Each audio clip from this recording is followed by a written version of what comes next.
नमस्कार। मैं आपकी होस्ट रेखा हिंदुस्तानी। आपने हाल ही में सुना होगा कि इजरायली प्रधानमंत्री नेतन्याहू कह रहे हैं कि ईरान के पास 28,000 मिसाइलें हैं। अब सवाल ये है, क्या ये सच है या बस डर का माहौल बनाकर अमेरिका को खींचने की कोशिश? असल में जब ऐसे आंकड़े सामने आते हैं तो उनकी पुष्टि करना मुश्किल होता है।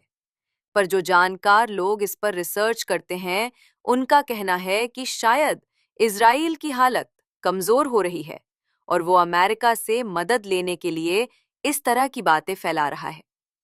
अब तक खबरों में ये बताया गया था कि ईरान के पास करीब 2,000 से लेकर 8,000 तक मिसाइलें हैं, लेकिन हाल ही में अमेरिका की नेशनल इंटेलिजेंस की प्रमुख तुलसी गबार्ड ने माना है कि ईरान की मिसाइल क्षमता काफी खतरनाक है।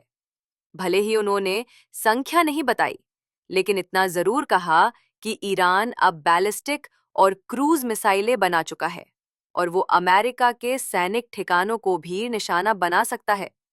तुलसी ने यह भी कहा कि ईरान की साइबर ताकत भी अब काफी मजबूत हो चुकी है।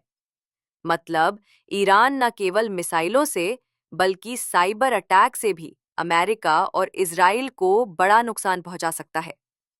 21 जून को एक रिपोर्ट आई थी कि ईरान ने इजराइल में कई जगहों पर पब्लिक और प्राइवेट सीसीटीवी कैमरों को हैक कर लिया। इसके जरिए वो देख रहा है कि उसकी मिसाइलों का इजराइल पर कितना असर हो रहा है।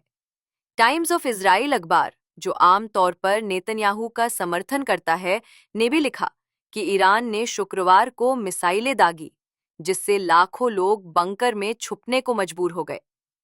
अब फिर से तुलसी गबार्ड के बयान पर आते हैं, जो उन्होंने मार्च में सीनेट के सामने दिया था। उन्होंने साफ साफ कहा कि ईरान ने अभी तक बम नहीं बनाया है और ना ही किसी को अधिकृत किया है बम बनाने के लिए। उन्होंने ये भी कहा कि मीडिया सिर्फ उनके बयान का एक हिस्सा दिखा रहा है, जबकि असली बात यह है कि ईरान के अंदर कई नेता बम बनाने की बात जरूर करते हैं, लेकिन सिर्फ ऐसा बोलना कोई अपराध नहीं है।